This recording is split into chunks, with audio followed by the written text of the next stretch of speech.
Bismillah ve salatu ve selamu ala Resulillah ve ala alihi ve sahbihi ve men vala. Muhammed İbni İsmail el-Bukhari rahmetullahi aleyh'ninki Sahih Bukhari namlı kitabıda İmam Bukhari rahmetullahi aleyh heyz münasebetlik mezmunlar hakkında to'xtalib, bugünkü bu babda heyzlar ayal roz tutmaydı degan mezmunda to'xtalyapti. Yoki roz tutmaslikninki hamda sababi buniki konkret ahvol haqida to'xtalmoqchi. Hamda İmam Bukhari rahmetullahi aleyh'ninki o'xshamaydigan bir tarafi muhaddislarga nisbatan hadisninki inchga yoshurni taraflarini qizib chiqirdi-da.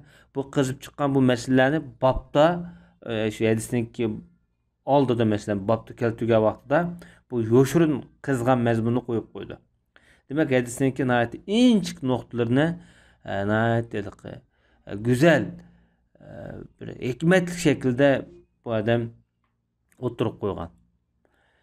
Mesela hayzlar ayolniki namazını terk etişi normal avval. Çünkü namazdan şartı taharet buluş gerek. O taharet bulmagan ahval aslında hayzlar ayol degende çoğun bir taharet bulmaydı 24 saat. Bunda vakitte onun namazını okuması o bir mukarrer ve akılga muvafık. Ama rozga şart kılınmaydı. Taharet şart kılınmaydı. Undaqda bu rozunu terk etişninki sebebi nokul alet elip etqa vaqtida bu fakat ve fakat ibadet maksat kılıngan. Demek hayzlar ayal özünki Ramazan tutmaslık arqılıq Allah'a bo'lgan qulchiligini ifodalasa, hayzlar bo'lmagan ayollar roz tutish orqali o'zining qulchiligini ifodalaydi degan bo'ldi undaqdi bu. Endi bu 304 numaralı hadis İmam Bukhari rahmetullahi aleyh bizga Said ibn Abi Maryam hadis so'zlab bergan edi deydi. Bu İmam Bukhari rahmetullahi aleyh'ninki büyük ustozlardan biri. Tercümalı başta bir o'tgan. Bu adam deydi bizga Muhammed ibn Ja'far degan kishi hadis so'zlab bergan, ya'ni xabar bergan deydi. Endi bu kishi kelsak, bu kishi Hijriyaning 110-yili tug'ilib, Hijriyaniki 170-yili o'lib ketgan, shu Hijaz zaminida yashagan, Madinada yashagan büyük muhaddislarniki biri, o'zi hafiz deb sifatlangan. Nurg'un ulamolarda o'qigan, masalan Zayd ibn Aslam deymiz, Yahya ibn Sa'id deymiz, Hisham ibn Urva deymiz. Qatorliq shu o'z davridagi muhaddislarda bu adam hadis anglagan. Bu adamdaki şagirdlerimi bir-birinden her xil, sarxil Abdullah ibn Nafi Sa'iq degan bir kishi o'tganda boshda shu mesela hozir Said ibn Abi Maryam mushular. Hamda ulamolarniki bahosida o'zini hammamizga tanishliq, ishonchlik, yaxshi degandek baholar birlashgan birga o'z madinlik, ishonchlik odam, hadislar durust odam degandek bu odamga bergan baholarmi yog'dirilgan. Bu adam dedi bana Zeyd bu bosumu Zeyd ibn Aslam Zeyd ibn Aslam haber bergen İyaz ibn Abdullah'din deb shunaq degan. Undaqda bu Zeyd ibn Aslam kim bu deganda Kitabul İman'da tercümalı o'tgan adam bu. Bu kishini tercümalı başta o'tgan Ebu Usametul Medeni nomi bilan. İyazga kelsak İyaz ibn Abdullah ibn Abi Sarh bu kishini tercümalı o'tgan çünkü dadisi sahabe.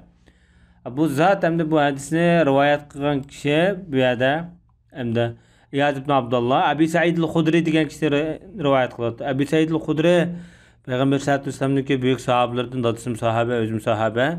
Abi Said el-Hudri'ninki uyninki o'rnini bir qatim biz Medine'deki o'rnini video qilgan. Bussa deydigan bir quduq bo'lganda Peygamber sallallahu aleyhi ve sellem beshini jug'an.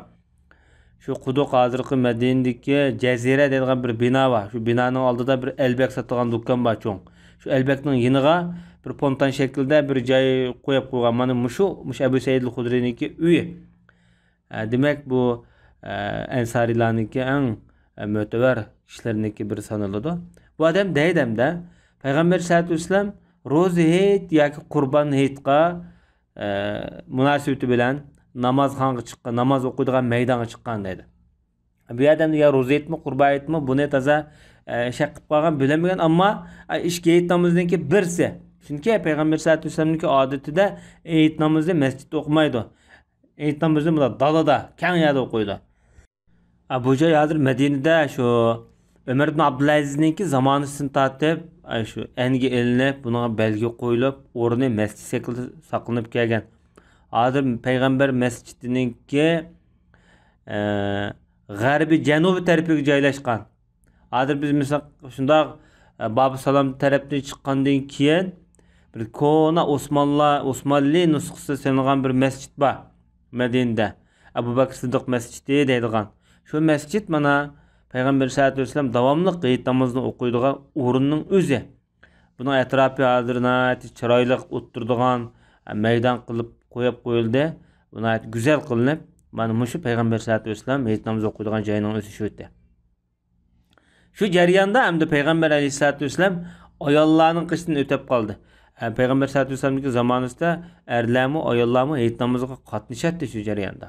Hatta hazar ayollarmi qatnashadi. Namoz o'qimagan ahvol ostidami Payg'ambarimizning va'z nasihatini anglab qaytib keladi bular. Shu jarayonda Payg'ambar sallallohu alayhi vasallam ayollarga xitob qilib, nasihat qilib, ayollarga ayrim, erlarga ayrim, o'ziga loyiq shaklda, o'zining tabiatiga munosib holatda va'z nasihatlarni qilganda, jumladan Payg'ambar sallallohu alayhi vasallam ayollarga deydi: "Ey ayollar guruhi, ey ko'pchilik ayollar" deydi. Siz sadiq ihson qilinglar. Men sizlarni bu davzaqqa eng ko'p kirdigan kishilar qatorida bildirildim dedi. Yani Cenab-ı Resulullah İsra Miraj kechisida davzaq ahlining ko'plarining ayol ekanligini Allah tarafidan ko'rsatilgan. Chunki Payg'ambar sallallohu alayhi vasallamga qiyomatning holatlari ko'rsatilgan. Nemishqa deganda u yerda bo'lib qiyomat bo'lmagan bo'lsa qanday biladi deyishinglar mumkin.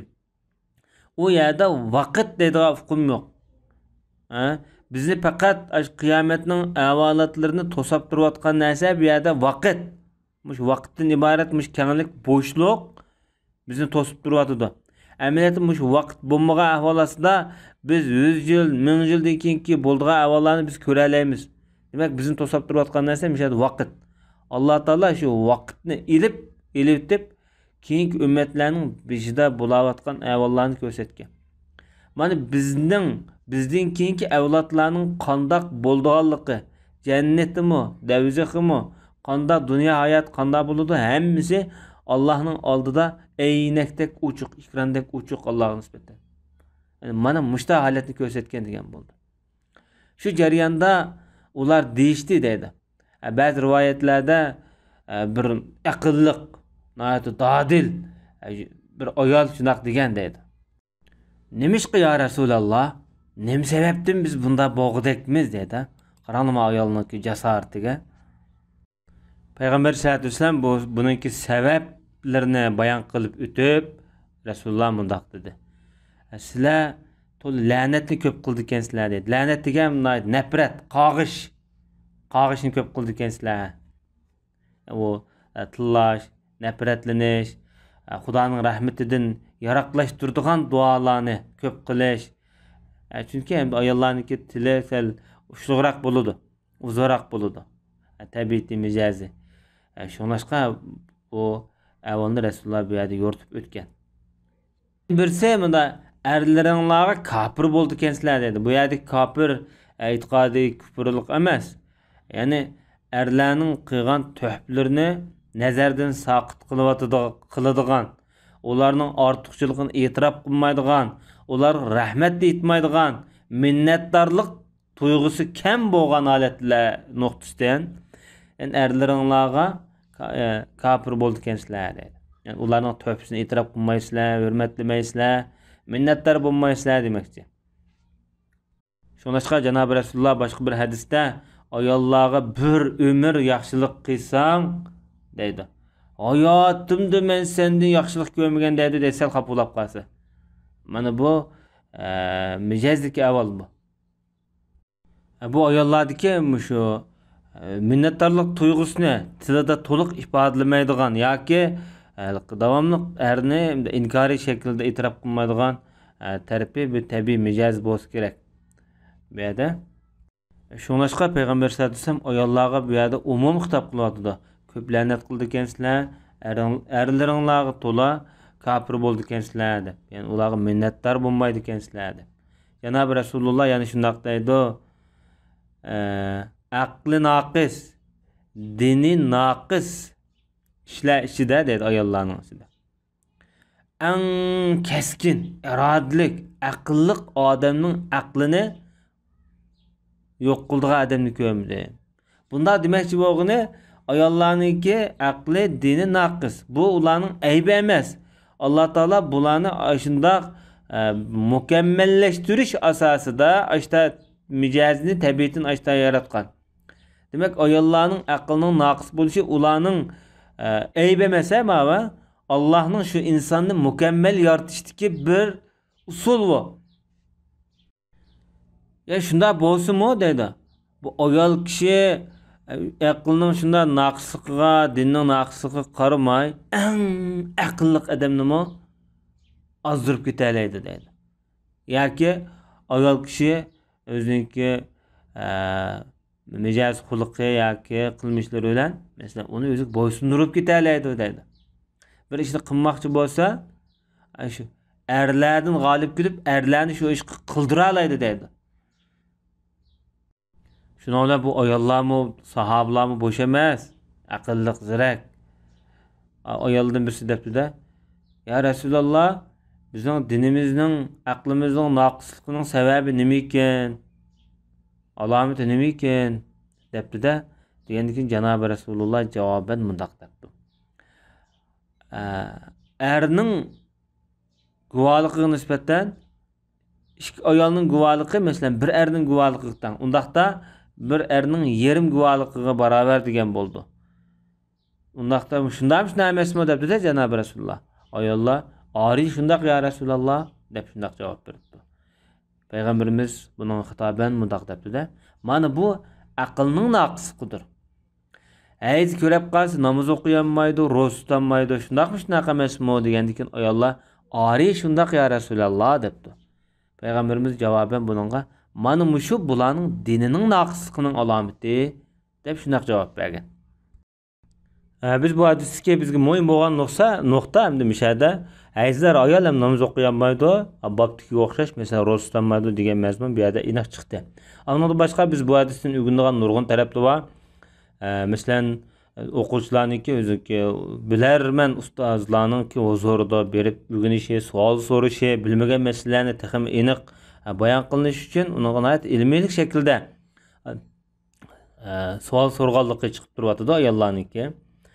Onundan boshqa Payg'ambar sollallohu alayhi vasallamniki yaxshi ishlarga, bularni sadaqa ehsonga qiziqtirayotgan istig'for, onundan boshqa ibodatlarga qiziqtirgan holatlari bu o'rganish tegishli nuqta hamda avlodlarni, oilani, urug' tuqqanlarga eskartma yoki eslatma qilish uchun.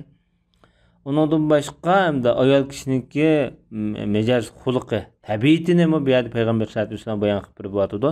Buning qarta erlarda shunga loyiq tayyorlik bo'lish kerak.